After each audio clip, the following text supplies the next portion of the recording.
ماشاء اللہ، لا حول ولا قوۃ الا باللہ العلی العظیم۔ اعوذ باللہ من الشیطان الرجیم، بسم اللہ الرحمن الرحیم۔ الحمد للہ وکفیٰ والصلاۃ والسلام علی عبادہ الذین اصطفیٰ، اما بعد رب اشرح لی صدری ویسر لی امری واحلل عقدۃ من لسانی یفقہوا قولی وقل رب ادخلنی مدخل صدق واخرجنی مخرج صدق واجعل لی من لدنک سلطانا نصیرا۔ بسم اللہ وباللہ وتوکلت علی اللہ۔ قال اللہ تبارک و تعالی فی سورۃ البقرہ، آیت نمبر 275۔ اعوذ باللہ من الشیطان الرجیم، بسم اللہ الرحمن الرحیم۔ الذین یأکلون الربا لا یقومون الا کما یقوم الذی یتخبطہ الشیطان من المس، ذلک بأنہم قالوا انما البیع مثل الربا وأحل اللہ البیع وحرم الربا، فمن جاءہ موعظۃ من ربہ فانتہی فلہ ما سلف وامرہ الی اللہ ومن عاد فاولئک اصحاب النار ہم فیہا خالدون۔ صدق اللہ العظیم۔ یہ آیت ہم نے آیات انفاق کے بعد جو پڑھی ہے، اس میں خدا کریم نے جو انفاق کے مقابل دوسری سائیڈ کی ایک صورتحال ہے وہ بیان کی ہے، اور اس کے بارے میں جو موقف بنتا ہے وہ بیان فرمایا ہے۔ کل ہم نے یہ عرض کیا تھا کہ قرآن میں جو ربا بیان ہوا ہے یہ الربا ہے۔ ربا کا جو لفظی معنی ہے اور جو خدا کریم نے اپنے بارے میں بھی استعمال کیا ہے، آپ اس سے بیٹھیں، اس کو بیٹھیں، جو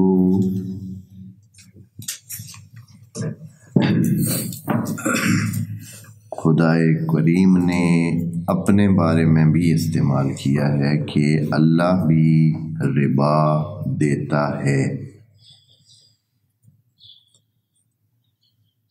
یمحق اللہ الربا ویربی الصدقات،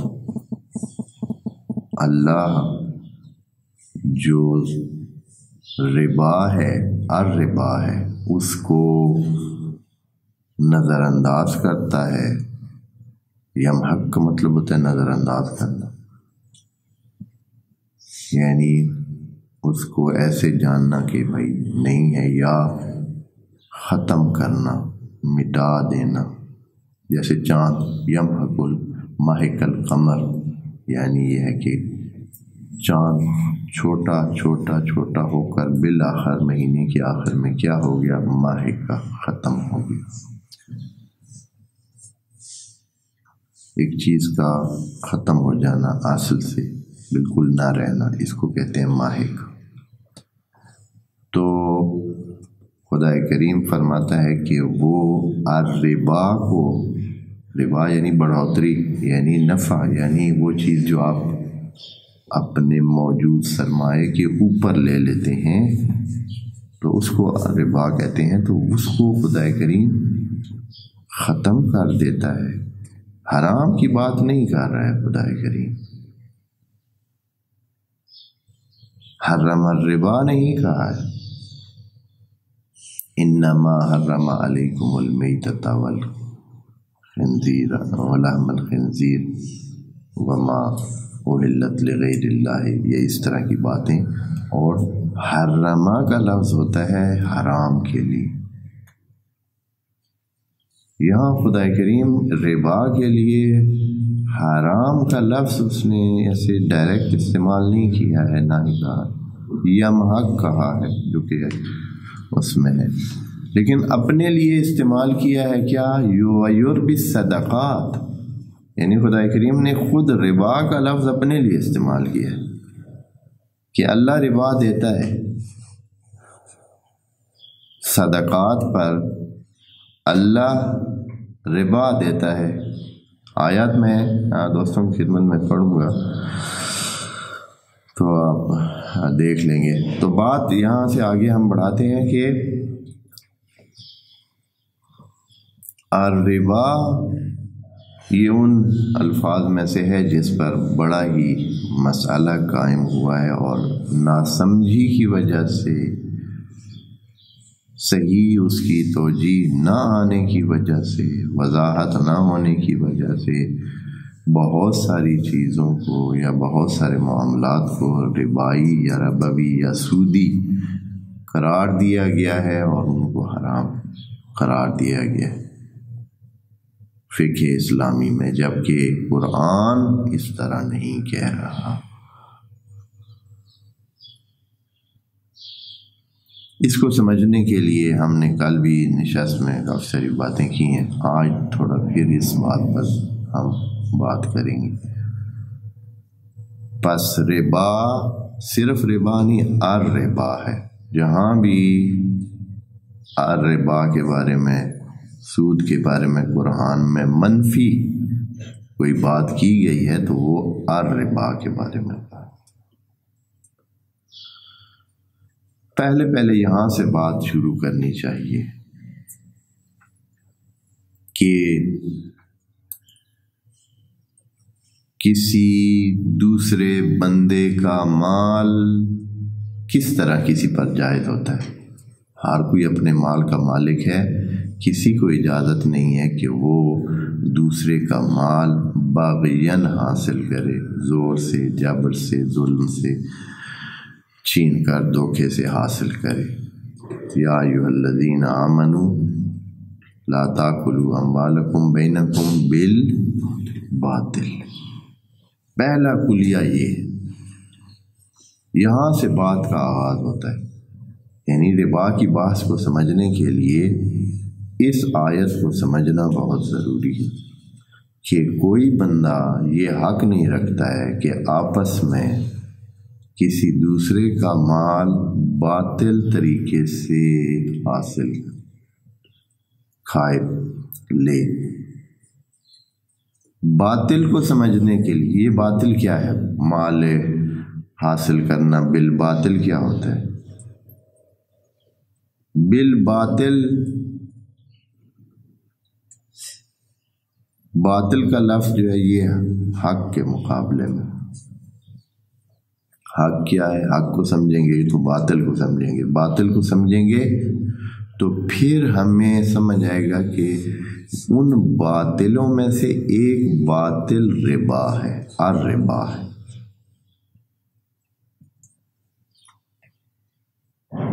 پھر ہم اس ربا کو جو کہ الربا ہے، بس ہر ربا تو حرام نہیں ہے، خدا خود جو ہے وہ یربی الصدقات، اللہ صدقات پر ربا دیتا ہے، اللہ صدقات کو بڑھاتا ہے،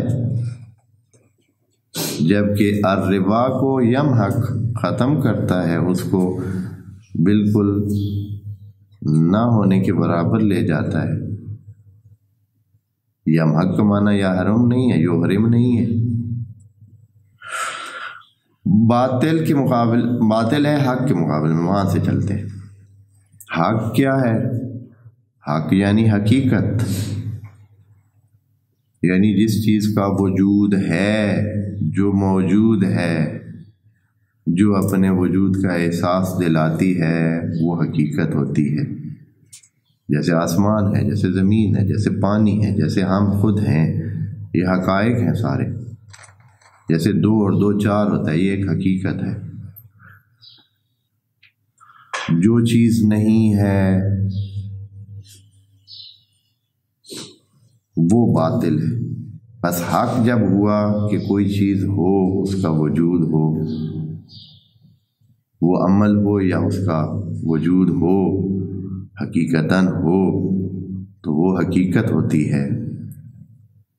اور جو نہیں ہے لیکن بنائی گئی ہو، خیال کی گئی ہو، ایسے فرضی طور پر رکھی گئی ہو، وہ باطل ہے۔ مثال کے طور پر جب آپ 100 دیتے ہیں اور اس کے بدلے کوئی چیز لیتے ہیں تو یہ بھی حقیقت ہے، وہ بھی حقیقت ہے۔ اب اگر 100 والی چیز آپ نے 50 دیے اور 100 والی چیز حاصل کر لی تو آپ نے 50 تو اس حقیقتاً 50 کا معاملہ حقیقت ہوا ہے، اور وہ جو اضافی 50 آپ نے لے لی ہیں بغیر صاحب ملک کی اجازت کے، وہ باطل ہے، اس لیے کہ اس کے مقابلے میں کچھ بھی نہیں ہے۔ وہ آپ نے باطل والا کام، یعنی وہ بالباطل ہے، یعنی اس کے مقابلے میں آپ نے کیا دیا ہے؟ کچھ حقیقت دی ہے آپ نے؟ نہیں، آپ نے خالی کچھ بھی نہیں دیا، خالی ہے وہ جگہ۔ اس کے مقابلے میں بھی 50 اور آنے چاہیے تھے لیکن وہ نہیں آئے، تو یہ بالباطل۔ پس جب بھی آپ کسی دوسرے کا مال حاصل کرتے ہیں تو یا بالحق حاصل کرتے ہیں یا بالباطل۔ بالحق حاصل کریں تو ٹھیک ہے، اگر بالباطل حاصل کرتے ہیں تو وہ خدا کریم فرمایا کہ لا تاکلوا اموالکم بینکم بالباطل۔ یہ ہوگی ادھر یہاں تک اگر سمجھ آ گئی ہے تو اب حق کے ذریعہ کیا ہے؟ حق کا ذریعہ کیا ہے؟ جب آپ مال حاصل کرتے ہیں، کوئی چیز دوسرے سے لیتے ہیں، دوسرے کی ملک آپ کے پاس آتی ہے، تو بالحق کے کون سے ذرائع ہیں؟ بالحق کے ذرائع جو ہیں وہ یہ ہیں کہ برابر کا سودا کیا جائے، برابر کا سودا کیا جائے، لا تظلمون ولا تظلمون۔ آپ نے 100 دیا، 100 کی چیز لے لی، حق برابر۔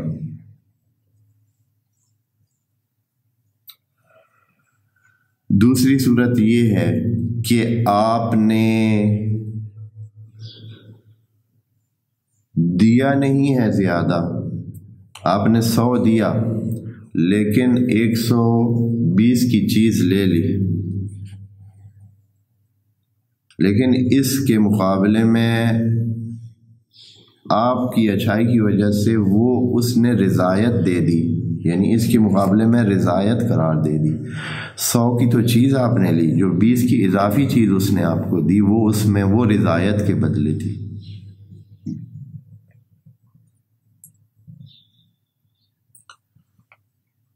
الا ان تکون تجارتا عن تراض، دونوں راضی ہیں، کوئی مسئلہ نہیں ہے۔ جیسے ابھی آپ کوئی چیز خریدتے ہیں، چیز آپ نے 100 کی خریدی ہے، بنتی تھی 1 کلو، آپ کو اس نے 1 کلو سے زیادہ تھوڑی سی ڈال کے دے دی۔ اب وہ جو زیادہ حصہ ہے اگر تو اس کی اجازت کے بغیر آپ کے پاس آئے تو یہ بالباطل ہوگا، لیکن اگر وہ عن تراض آئے تو پھر ہے تو ربا، وہ ربا ہے۔ یہ 100 کی چیز لینی تھی، مثال کے طور پر آپ نے جو بھی چیز لیں، مثال کے طور پر آپ نے گندم دی ہے 1 کلو، کسی سے تبدیل کرائی ہے، اس سے گندم لی ہے، فرض کریں گندم ہی حتیٰ لی ہے، لیکن اس نے اپنی رضا سے ½ کلو زیادہ دے دیا آپ کو۔ آپ تو تبدیل کرانے ویسے آئے تھے، بھائی ہماری گندم جو ہے وہ مثلاً فرض کریں کہ وہ اس کا آٹا اچھا نہیں بنتا ہے اور روٹی صحیح نہیں پکتی ہے، آپ نے تو گندم جو ہے وہ زمین بیج ڈالنے کے لیے استعمال کرنی ہے، یا آپ نے گندم مثلا فلاں کام کے لیے استعمال کرنی ہے۔ آپ کے تو کام کوئی بھی گندم آ جائے گی، لیکن ہمارے آٹے کے لیے یہ گندم کام آتی ہے۔ آپ نے 1 کلو دیا، آگے سے اس نے اپنی مرضی سے ½ کلو زیادہ اگر دے دیا تو اس میں کیا ہے؟ خوب یہ تجارت عن تراض ہے، یعنی آپ نے تراض کی وجہ سے دیا، یہ بھی جائز ہے، یہ الربا نہیں ہے یہ۔ لیکن ہمارے جو ابھی موجودہ فقہ کا نظام ہے اس میں یہ بھی الربا ہے کہ اگر آپ نے 1 کلو گندم دی اور اس کے مقابلے میں 1.5 کلو گندم لی تو یہ الربا ہے۔ یہ حرام ہے، یعنی سود ہے۔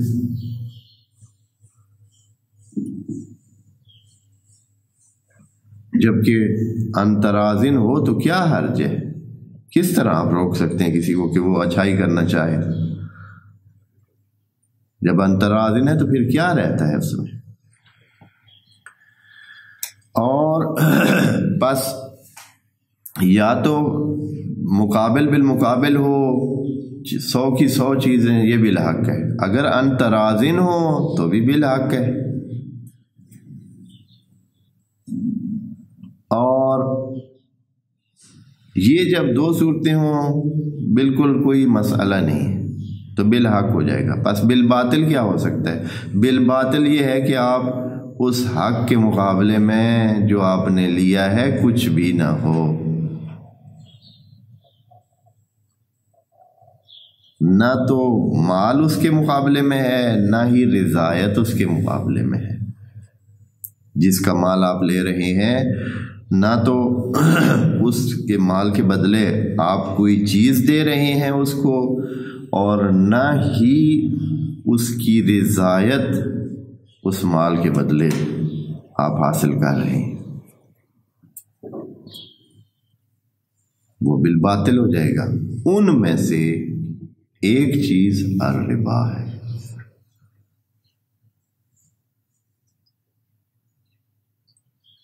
جب الربا کا معنی صحیح سمجھیں گے تو پھر یہ جو خام خواہ کی ایک مشکل بنائی ہوئی ہے، اور اتنا یہ کام مشکل ہے، یعنی یہ جو چیز مسلمانوں نے اپنے لیے اپنا رکھی اتنی مشکل ہے کہ مانتے اس طرح ہیں کہ یہ حرام ہے لیکن کرتے سارے ہیں۔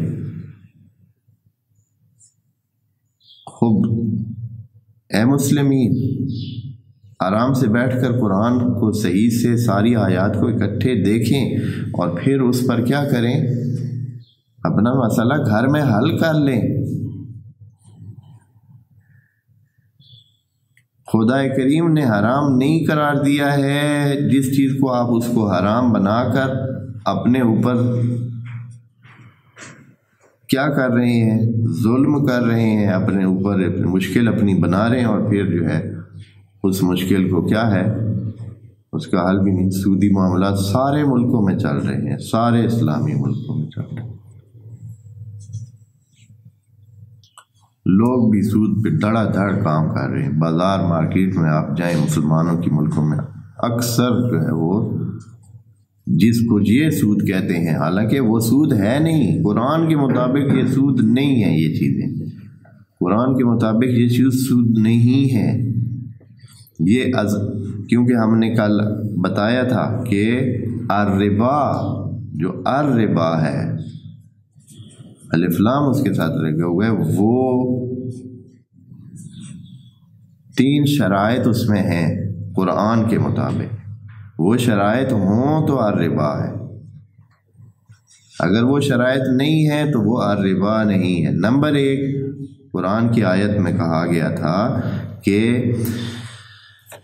الذین یاکلون الربا اضعافا مضاعفتا، یہ پہلی شرط ہے کہ اضعاف مضاعف ہو، یعنی آپ اس انداز میں لیں۔ اور اس میں پھر حتیٰ اگر کوئی بندہ اپنی عام چیز کا کسی بے میں، کسی تجارت میں جو کئی گنا زیادہ پیسے لے رہا ہے، وہ بھی اس میں آ جاتا ہے، یعنی حتیٰ یہ ربا اس مہنگائی کے بارے میں بھی ہے جو اضعافاً مضاعفتاً لی جا رہی ہے،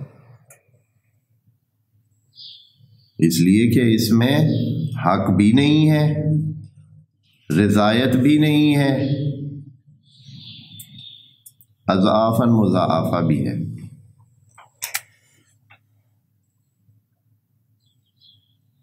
جو ربا کھاتے ہیں اضعافاً مضاعفتاً، ہدایات ہی آپ دوستوں کے سامنے ڈھونڈ دوں کہ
یہ ہے جی تیسری صورت جو ہے، تیسری صورت کون سی ہے؟ آل عمران کی آیت نمبر 130 میں ہے، یا ایھا الذین آمنوا لا تأکلوا الربا اضعافا مضاعفۃ واتقوا اللہ لعلکم تفلحون۔ ٹھیک ہے جی، اضعاف مضاعفہ نہ لے، یہاں الربا لکھا ہوا ہے، یعنی ربا صرف ربا نہیں، الربا۔ دوسری جگہ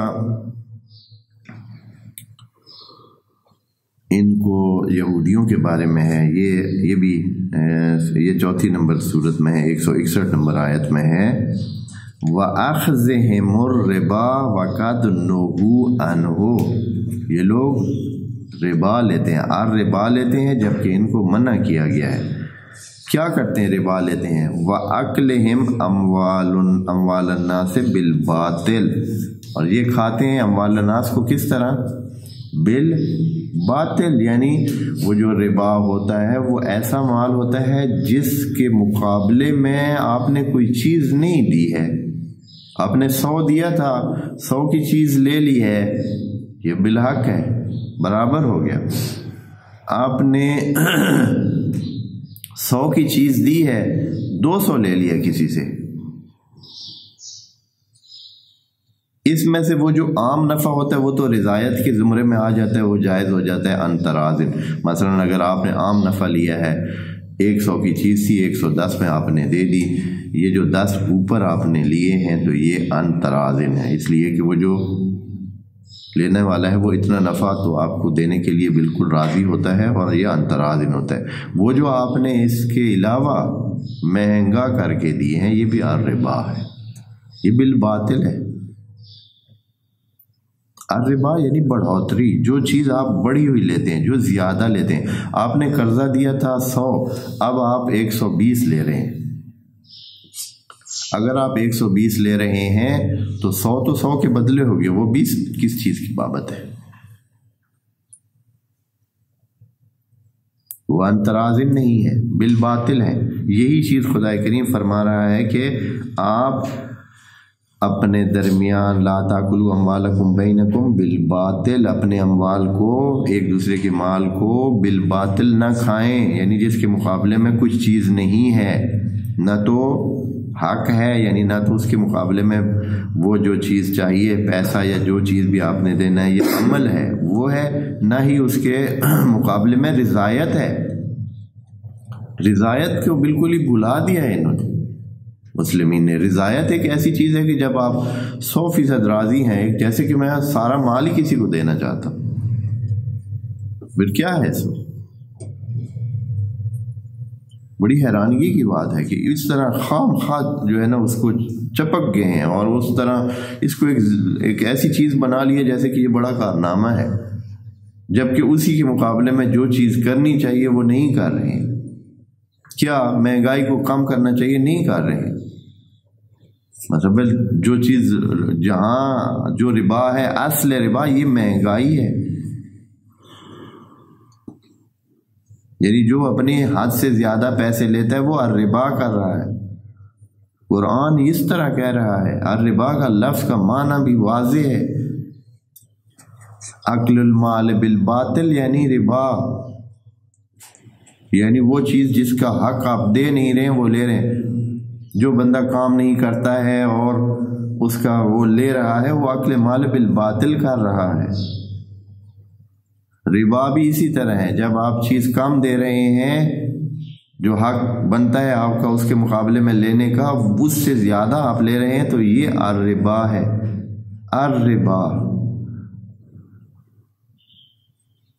لیکن اس کو مسلمانوں نے کیا ہے، وہ قرضے کی خاص صورت پہ لے گئے ہیں کہ قرضہ لے پیسے اور پھر اس کو جو ہے نا بڑھا کر واپس دے، یہ ربا ہے.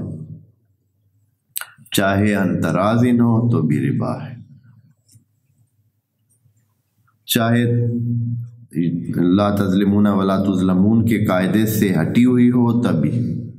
جبکہ ربا کے لیے شرط ہے کہ وہ اضعافاً مضاعفتاً ہو، یعنی خدا کریم یہ کہہ رہے ہیں کہ حتیٰ اضعاف نہ لیں، ضعف لے لیں. یعنی حتیٰ اگر ایک چیز کی قیمت آپ 100 روپے میں لائے ہیں اور 200 تک بھی آپ بیچتے ہیں تو بھی ٹھیک ہے، لیکن اضعافاً مضاعفتاً کہ کئی گنا زیادہ آپ بیچ رہے ہیں. یہاں خدا کریم سوال کر رہے کہ یہ اکل مال بالباطل ہے، یہ ربا ہے. چاہے یہ قرضے پر ہو، چاہے دوسرے پر ہو، چاہے عام اس میں ہو. یعنی اس چیز کو بڑی سمپل بھی ہے لیکن ایک وہ بنا دیا گیا ہے، ایک خام خواہ کا ایک چیز بنا دیا ہے. کچھ لوگوں نے ابتدا میں یوں سمجھا، باقی بھی اسی کے پیچھے چل پڑے اور چل رہے ہیں، اور بیسیوں مطلب مسائل پیدا ہو رہے ہیں. اور یہ ان غلط چیزوں کو قبول کیے ہوئے ہیں. یہ بیان ہی اس طرح، میں آپ کو مثال دیتا ہوں ایک ہمارے معاشروں کی، اور ہمارے جو یعنی مسلمان معاشروں کی بات کرتا ہوں. مسلمان معاشروں میں مثال کے طور پر ایک بندہ ہے، اگر کسی بندہ کوئی جرم کرتا ہے، ٹھیک ہے جی، جرم کرتا ہے، مثال کے طور پر فرض کریں کہ کسی خاتون کے ساتھ غلط رابطہ رکھتا ہے، مثال کے طور پر اس کو فرض کریں اس پر مقدمہ ہو جاتا ہے، وہ چلا جاتا ہے تھانے. اچھا، اب کیا ہوگا؟ اب اس کے جو گھر والے، اس کے جو آس پاس میں اس بندے کے، وہ سارے اس کی حمایت میں کھڑے ہوں گے.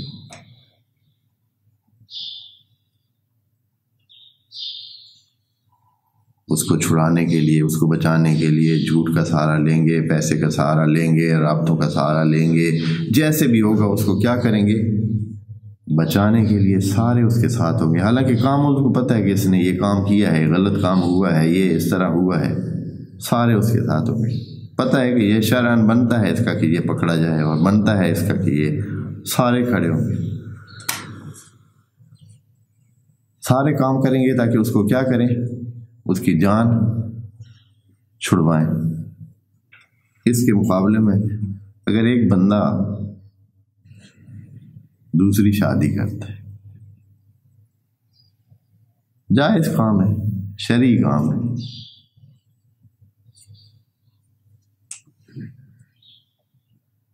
شریعت میں تو کم از کم مسلمان مانتے ہیں نا. ہاں، اب قرآن میں اس کے احکام کیا ہیں وہ علیحدہ بات ہے، لیکن یہ ہے کہ مسلمان مانتے ہیں سارے کہ یہ جائز کام ہے. اب اس بندے کے ساتھ جتنے بندے، وہ سارے اس کی تھانے میں حمایت کر رہے تھے غلط کام پر،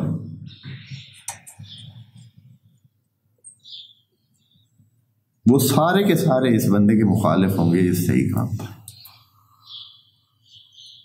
حتیٰ اس کے وہ سسرال والے جو اس کو ادھر، کیونکہ اس کی جو مثلا اگر شادی شدہ وہ بندہ تھا تو اس کے سسرال والے بھی اس کے ساتھ کھڑے ہوں گے اور اس کو بچانے کے لیے سارے اقدامات کر رہے ہوں گے کہ اس کو بچایا جائے، جس نے وہ غلط کام کیا تھا، ناجائز کام کیا تھا. سارے اس کے ساتھ ہوں گے، اس کو حمایت کریں گے، کوشش کریں گے اس کو بچائیں بچائیں بچائیں جیسے بھی ہو. لیکن اب جو اس نے جائز کام کیا ہے،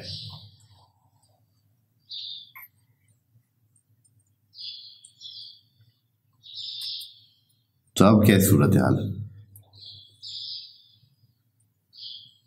صورتحال بہت واضح ہے. ناراضگیاں، رولے، جھگڑے، اپنے بھی ناراض، وہ بھی ناراض، سارے ہی ناراض۔ یہ ہمارا یہ چیز چل رہی ہے، یعنی اسلامی معاشرے میں یہ چیز چل رہی ہے۔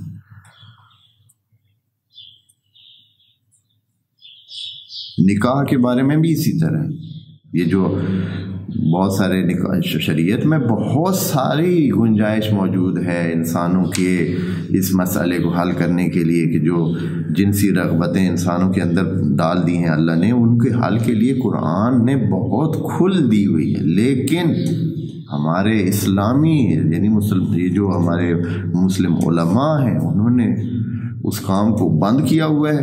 دوسری طرف سارے حرام کام جو ہے نا وہ ہو رہے ہیں۔ جو اصلی اور جائز کام تھے وہ خدا کریم نے جو قرآن میں بھی ان کی طرف بہت ساری اجازت دی ہوئی ہے، بہت ساری اجازت ہے، بہت سارے مسئلے جائز ہے، لیکن یہ ہے کہ مسلمانوں نے اس پہ پابندی لگائی ہوئی ہے۔ لیکن وہی کام ناجائز انداز میں ہو رہا ہے، اس کو قبول کیا ہوا ہے۔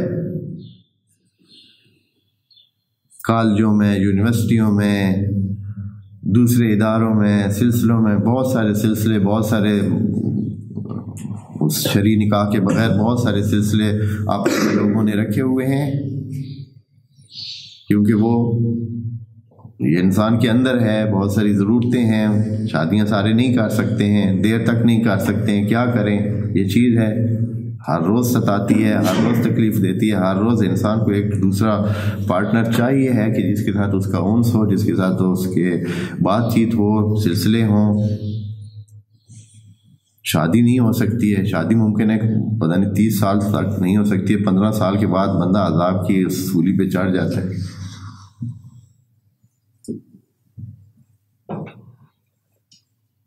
اب وہ 30 سال تک، 35 سال تک جو ہے وہ کیا کتنا وہ کرے گا؟ بہت مشکل مرحلے ہیں، نہیں ہوتے، نہیں ہو سکتے ہیں، نہیں کرتے ہیں لوگ، عملاً نہیں ہو رہا ہے، اس لیے ناجائز کام سب ہو رہے ہیں۔ ہم خوش ہیں کہ کتابوں میں ہم نے لکھا ہوا ہے کہ یہ چیز بھی جائز نہیں ہے، یہ چیز بھی جائز نہیں ہے، یہ چیز بھی جائز نہیں ہے، یعنی اسلام کا مذاق بن گیا۔ وجہ یہ ہے کہ قرآن سے دوری، الربا انہی مسائل میں سے دوستو، یہ ایک ایسی چیز ہے جو یعنی بالکل سادہ سے مسائل کو جو ہے نا حرام قرار دے کر ایک مسئلہ کھڑا کر دیا امت اسلامی میں۔ قرآن اس طرح نہیں کہہ رہا ہے، قرآن کو بس سرسری طور پر لے کر انہوں نے کیا کیا ہے، حرام حلال کی کرتے رہے، اور قرآن نے اس چیز کو مینشن کیا ہے کہ کچھ لوگ ہیں وہ ھذا حلال و ھذا حرام کی رٹ لگائے ہوئے ہیں۔ وہ آیت بھی دوستوں کے سامنے پڑھ دوں تاکہ اس حوالے سے واضح ہو جائے کہ خدا کریم نے پہلے سے ہی اصلاً اس چیز کو واضح کر دیا ہے کہ ایسے کریں گے لوگ۔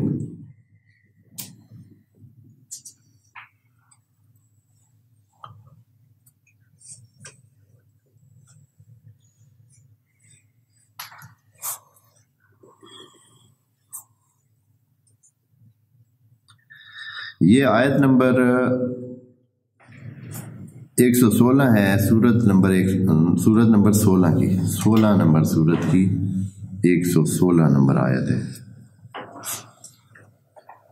وَلَا تَقُولُوا، خدا کریم کہہ رہا ہے مسلمانوں کو، مسلمانوں سے خدا کریم یہ فرما رہا ہے، وَلَا تَقُولُوا لِمَا تَصِفُ أَلْسِنَتُكُمْ الکذب، جو آپ کی جھوٹی زبانیں بنا رہی ہیں، ھذا حلال و ھذا حرام لتفتروا علی اللہ الکذب، تاکہ اللہ پر کذب اور جھوٹ جو ہے آپ اللہ کے ذمہ ڈال دیں۔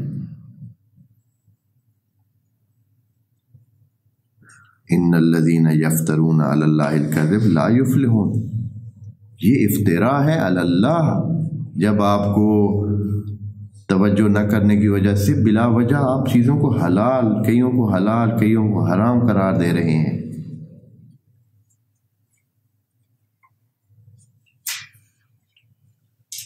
تو خدا کریم اس کو منع کر رہا ہے، لیکن ایک چل رہا ہے ایک جیسے باقی چیزیں سلسلے ہیں۔ خدا نے کہا نماز پڑھیں تو نہیں پڑھ رہے، خدا نے کہا زکوٰۃ دیں تو نہیں دے رہے، خدا کریم نے کہا خمس دیں تو نہیں دے رہے۔ جب جہاد کرنا کی باری آتی تھی تو خود رسول خدا کے زمانے میں کتنا مسئلہ بنتا تھا، یہ قرآن بھرا ہوا ہے کہ جہاد سے کتنے کتراتے تھے۔ بس مسلمانوں کے پاس ایک خوبصورت بہانہ، ان جو ابھی کے مسلمان ہیں بعد والے، ان کے پاس صورت کہ جو بھی ماڑی بات تھی وہ منافقوں کے ذمے میں ڈال دیجیے گا، یہ سارے منافق تھے۔ قرآن نے تو صحیح بات سارے معاشرے کے بارے میں، اکثریت کے بارے میں، بہتوں کے بارے میں کہی ہے، لیکن اس کو کیا ہے، ہمارے لیے سوکھا طریقہ یہ ہے کہ بس ٹھیک ہے جی یہ تو سارے منافق تھے۔ تو آپ جو اللہ کی باتیں نہیں مان رہے ہیں، اچھا جو قرآن نے نفاق کی وہ تعریف کی ہے، منافقت کی جو نفاق کی فی قلوب مرض، اور نفاق کی جو تعریف کی ہے وہ بین ہی یہی ہے کہ یہ لوگ کہہ رہے ہیں کہ ہمارا رب ایک ہے، صبح جب اللہ کہتا ہے کہ اٹھو نماز پڑھو تو کہتا ہے کہ نہیں پڑھنی۔ تو یہ منافق نہیں ہے تو اور کیا ہے؟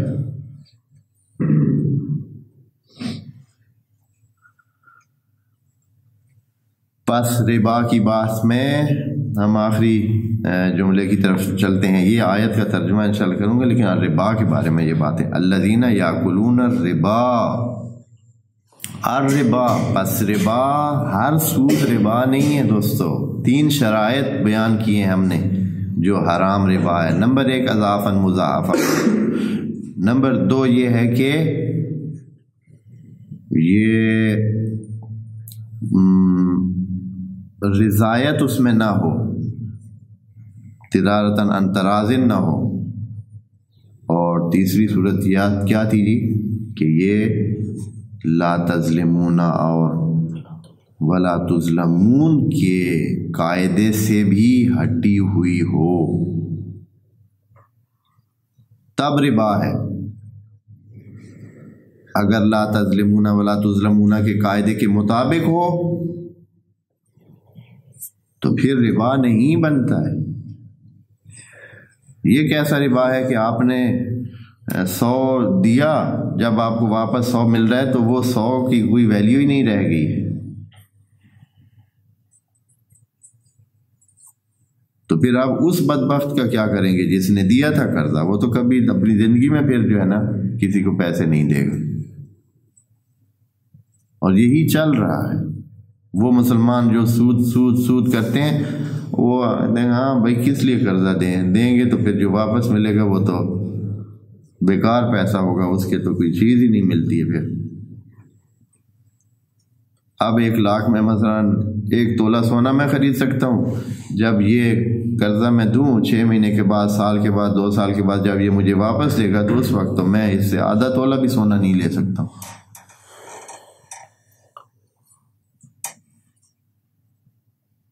تو یہ آپ کہیں سود ہے جی، نہیں جی 100 لاکھ سے زیادہ لینا، بھائی یہ کیسا ہے؟ اس بندے کا کیا کریں گے؟ اس کا کیا حل ہے؟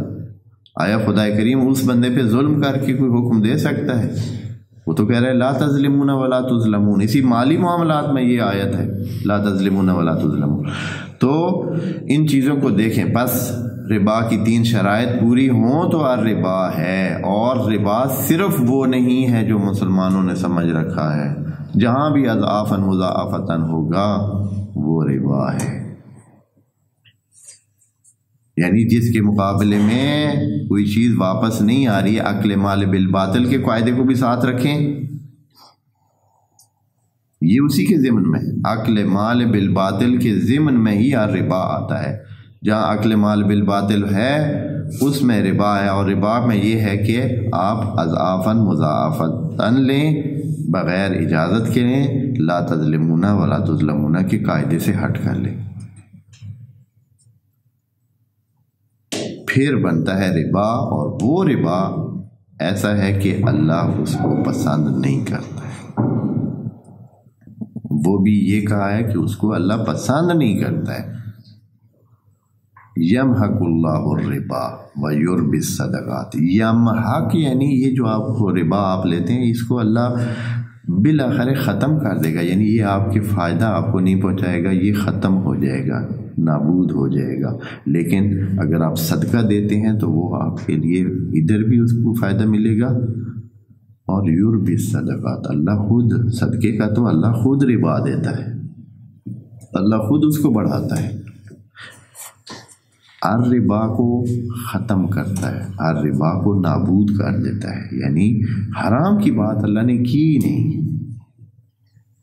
پہلے ایک سادہ سا لفظ ہے، یا ایھا الذین آمنوا حرم علیکم الربا، یہ کیسے کہہ سکتے ہیں؟ الربا تو یعنی بڑھوتری، ربا یعنی بڑھوتری، الربا وہ ہے جو قرآن جس کے اوپر زور دے رہا ہے کہ یہ نہ کریں، بس اتنا ہے نہ کریں۔ جیسے کہ اس مثال میں جو ابھی اس آیت میں ہے، خدا کریم نے اس کی حرمت کی بات نہیں کی، صرف یہ کہا ہے کہ جو بندہ اس طرح ربا کرے گا وہ ایسے ہی اپنا اس کا استحکام ایسے ہی ہے جیسے کسی کوئی پاگل ہوتا ہے، وہ پاگل میں بھی ایک استحکام آ جاتا ہے۔ ہاں، عام بندے کا مکہ جو ہے وہ 2 کلو کا ہوتا ہے اور پاگل کا مکہ 10 کلو کا ہوتا ہے۔ ہاں، یہ کومونہ کا لفظ استعمال ہوا ہے، اس لیے میں کہہ رہا ہوں کہ اس کے اندر بھی ایک طاقت کا احساس ہوتا ہے۔ لیکن کہتے ہیں الذین یاکلون الربا، جو ربا کھا کر موٹے تازے بنے ہوئے ہیں، لا یقومون الا کما یقوم الذی یتخبطہ الشیطان، یہ اس طرح ان کا قیام ہے جس کے اوپر شیطان نے جس کو لتاڑا ہے، یا تخبط کا مطلب ہوتا ہے جس کو شیطان نے لتاڑا ہے، جس کو شیطان نے روندا ہے، جس کو شیطان نے اپنے خود شیطان نے مس کیا ہے اسے، اور وہ کیا بنا ہوا ہے؟ تگڑا سا بنا ہوا ہے۔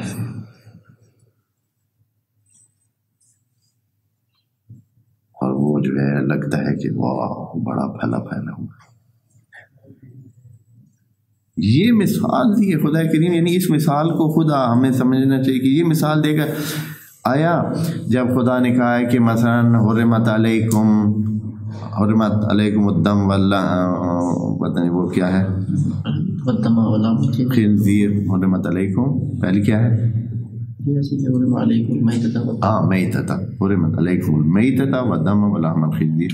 وہاں یہ نہیں سمجھایا کہ کس وجہ سے، یا مثلا جو میتہ کھائے گا تو وہ مثلا اس شکل کا ہو جائے گا، یا اس طرح ہو جائے گا، یا جھلا ہو جائے گا، یا مثلا وہ اس طرح کا عمل کرے گا۔ مثالیں دینے کی کیا ضرورت ہے؟ سیدھی سیدھی بات ہے، حرمت حرام ہے، بس بات ختم ہوئی۔ یہاں خدا کریم حرم علیکم الربا کیوں نہیں فرما رہا؟ کسی آیت میں بھی نہیں۔ مثالیں دے کر سمجھا رہا ہے کہ اس سے یہ اثرات پڑیں گے، دنیاوی اثرات کی بات کر رہا ہے خدا کریم۔